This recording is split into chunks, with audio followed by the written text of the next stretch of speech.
नमस्कार दोस्तों, study with Dev channel में आपका स्वागत है।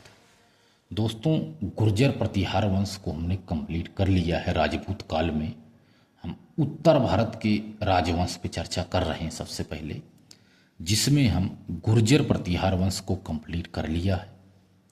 अब देखते हैं परमार वंश।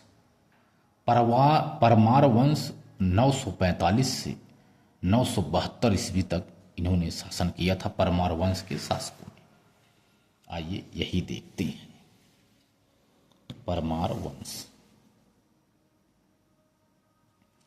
परमार वंश का प्रथम शासक है उपेंद्र या कृष्णराज। प्रथम शासक था परमार वंश का उपेंद्र या कृष्णराज। परमार वंश का संस्थापक सीयग द्वितीय श्री हर्ष था। सीयग द्वितीय श्री हर्ष परमार वंश का संस्थापक है। यही परमार वंश है जो 945 से 972 ईस्वी तक शासन किया था। आइए देखते हैं।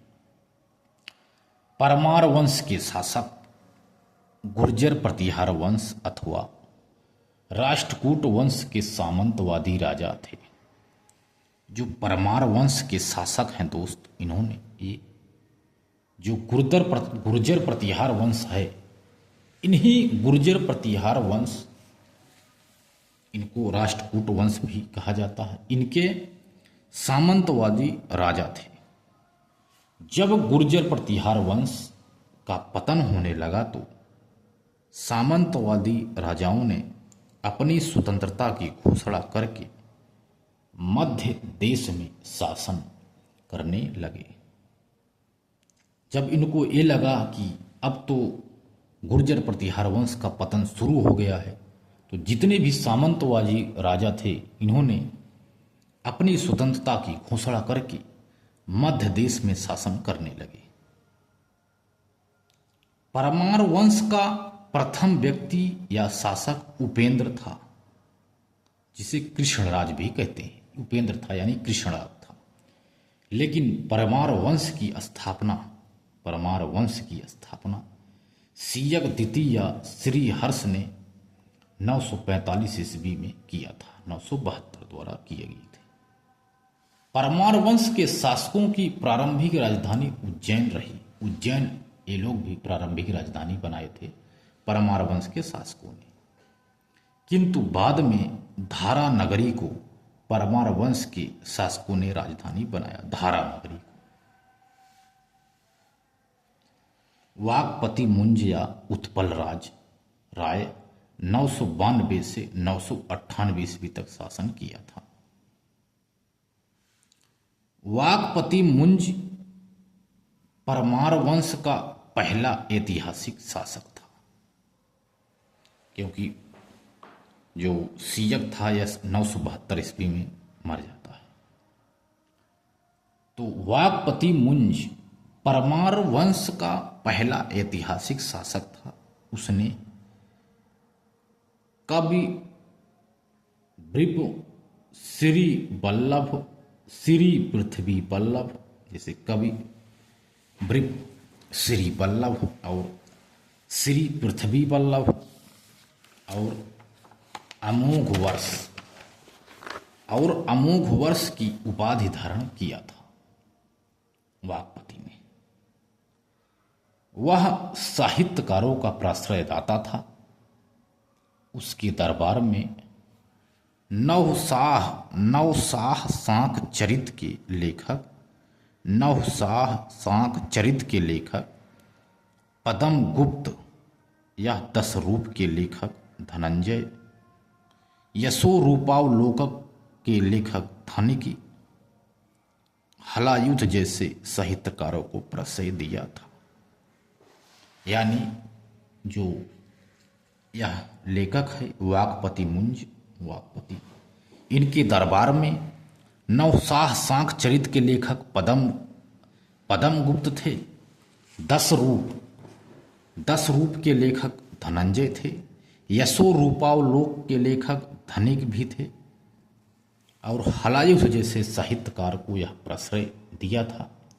उसने अनेक झीलों का निर्माण करवाया था।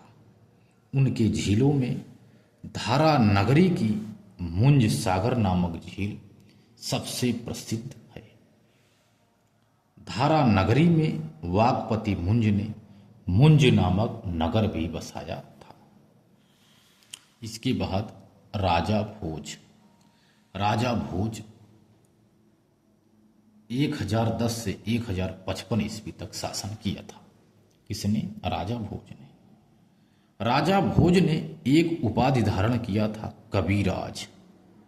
कविराज की उपाधि धारण किया था राजा भोज ने। राजा भोज ने कविराज की उपाधि धारण किया था। आइए देखते हैं राजा भोज। राजा भोज परमार वंश का सबसे प्रतापी एवं शक्तिशाली राजा था, यानी शासक था। वह कविराज की उपाधि धारण किया था। कविराज की उपाधि धारण किया राजा भोज ने। वह अपनी रण कुशलता, व्यक्तित्व, योग, राजनीतिक एवं विद्वान शासकों में प्रथम स्थान रखता था। वह अपनी रण कुशलता, व्यक्तित्व, योग, राजनीतिक के रूप में वह शासकों में प्रथम स्थान रखता था। वह साहित्यकार था। राजा भोज साहित्यकार था। राजा भोज ने सरस्वती कंठाभरण, राजा भोज ने सरस्वती कंठाभरण, शब्दानुशासन, आयुर्वेद, सर्वस्व, सम, राग, सूत्रधार, व्यवहार, राज, मृणांक, समुच्चय, नाम, मल्लिका एवं युक्त कल्पतरु इत्यादि ग्रंथों की रचना किया था। राजा भोज ने सरस्वती कंठाभरण, शब्दानुशासन, आयुर्वेद, सर्वस्व, समरांग, सूत्रधार, व्यवहार, राजमृणांक, समुच्चय, नाम, मल्लिका एवं युक्त कल्पतरु इत्यादि ग्रंथों की रचना किया था। इतिहासकार अबुल फजल के अनुसार राजा भोज के दरबार में 500 साहित्यकार विद्वान निवास करते थे। अबुल फजल के अनुसार राजा भोज के दरबार में 500 साहित्यकार विद्वान निवास करते थे। राजा भोज विद्वान के साथ साथ निर्माता शासक भी था। राजा भोज विद्वान के साथ साथ निर्माता शासक भी था। उसने भोजनगर एवं धारा नगरी नामक नगरों की स्थापना किया था। राजा भोज विद्वान के साथ साथ निर्माता शासक भी था। उसने भोजनगर एवं धारा नगरी नामक नगरों की स्थापना किया था।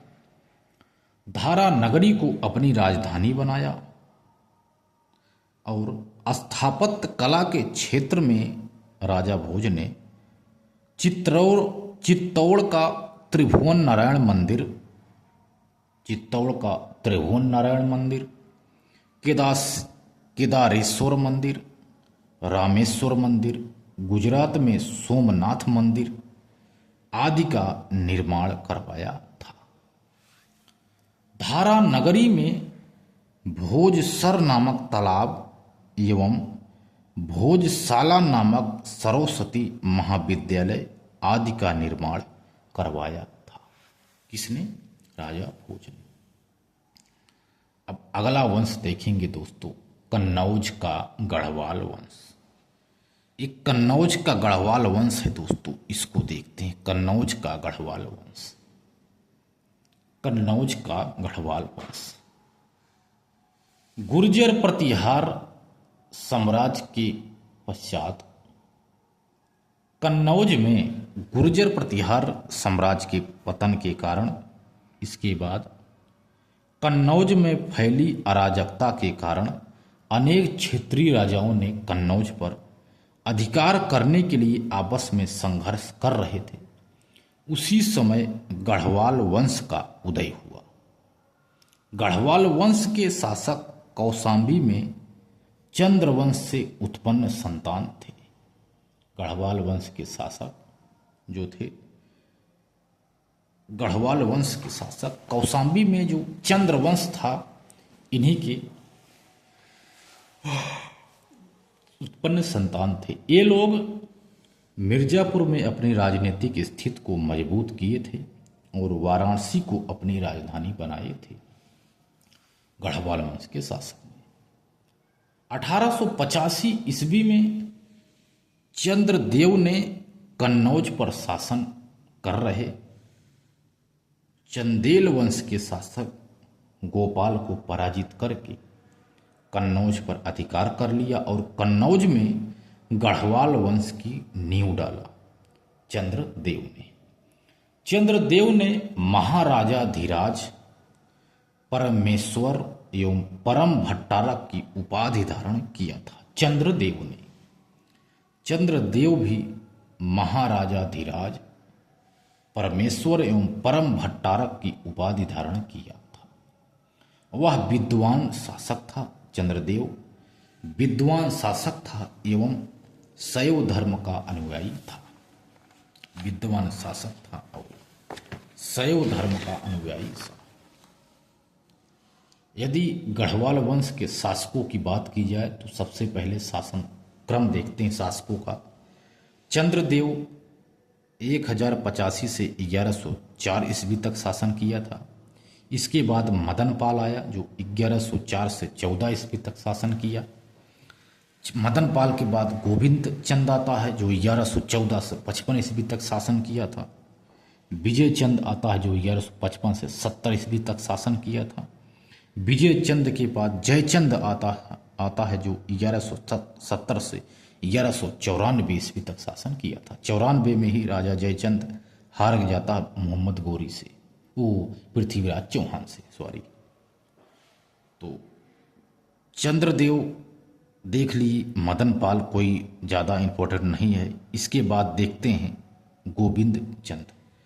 गोविंद चंद्र को लक्ष्मीधर भी कहा जाता है। लक्ष्मीधर, गोविंद धर को लक्ष्मीधर के नाम से भी जाना जाता है। तो गोविंद चंद साम्राज्यवादी शासक था। उसने बंगाल और बिहार पर अधिकार कर लिया। दक्षिण और पश्चिम में मैत्री संबंध स्थापित करके अपने साम्राज्य का विस्तार किया था गोविंद चंद्र। उसके दरबारी कवि लक्ष्मीधर थे। गोविंद चंद्र के दरबारी कवि लक्ष्मीधर थे जिन्होंने कृत्य कल्पतरु नामक ग्रंथ की रचना किया था। कृत्य कल्पतरु नामक ग्रंथ की रचना लक्ष्मीधर ने किया था। विजय चंद 1115 से 1155 से 1170 ईस्वी तक शासन किया था। विजय चंद के समकालीन बंगाल में सेन वंश का शासक लक्ष्मण सेन था। विजय चंद के समकालीन बंगाल में सेन वंश का शासक लक्ष्मण सेन था। चौहान वंश का शासक विग्रहराज बिसलदेव चतुर्थ ने विजय चंद से दिल्ली को छीन लिया। विजय चंद से विग्रहराज बिसलदेव चतुर्थ ने विजय चंद से दिल्ली को छीन लिया।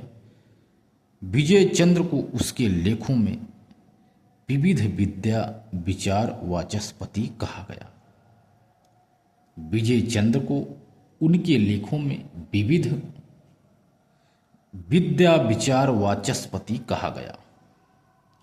गोविंद चंद की रानी कुमार देवी के सारनाथ लेख में विजय चंद को हरि का अवतार कहा गया है। हरि का अवतार कहा गया है विजय चंद को।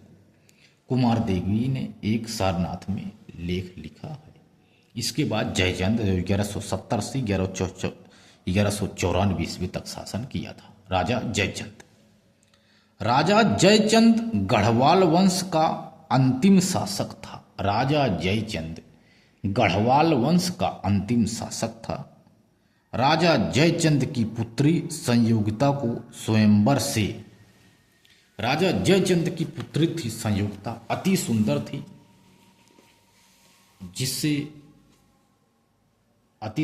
थी, जिससे सभी लोग मोहित थे। तो उनका वो स्वयंवर कर रहा था राजा जयचंद। उस स्वयंवर से पृथ्वीराज चौहान तृतीय ने उसे वह उठा ले गया था, जिसके कारण जयचंद पृथ्वीराज चौहान के बीच मतभेद व्याप्त हो गया था। और 1194 ईस्वी में मोहम्मद गोरी ने राजा जयचंद को चंदावर के युद्ध में पराजित करके मार डाला और कन्नौज पर तुर्कों का अधिकार हो गया। क्योंकि दोनों में मतभेद के कारण पृथ्वीराज चौहान ने भी इनका साथ नहीं दिया था। अब देखते हैं शाकंभरी का चौहान वंश। चौहान वंश पे चर्चा करते हैं। प्रतिहार शासकों के पतन के पश्चात अजमेर के पश्चिम में शाकंभरी में वासुदेव ने चौहान वंश की नींव डाला था। 12वीं सदी में शासक अजयराज हुआ। उसने अजमेर नगर को बसाया और उसे अपनी राजधानी बनाया। इसके बाद विग्रहराज चतुर्थ बिसल देव हुआ 1153 से 1163 ईस्वी तक। विग्रहराज बिसल देव ने गढ़वाल वंश के शासकों से दिल्ली को छीन लिया। उसने अजमेर में संस्कृत महाविद्यालय की स्थापना किया। महाविद्यालय की दीवारों पर हरिकेली नाटक ललित विग्रहराज नाटक की पंक्तियों को उल्लेख करवाया था महाविद्यालय की दीवारों पर। इसी महाविद्यालय पर कुतुबुद्दीन ऐबक ने 2.5 दिन का झोपड़ा नामक मस्जिद का निर्माण करवाया था। इसके बाद देखते हैं चौहान वंश में पृथ्वीराज चौहान। तो दोस्तों मिलते हैं और एक बेहतरीन क्लास में, तब तक के लिए धन्यवाद।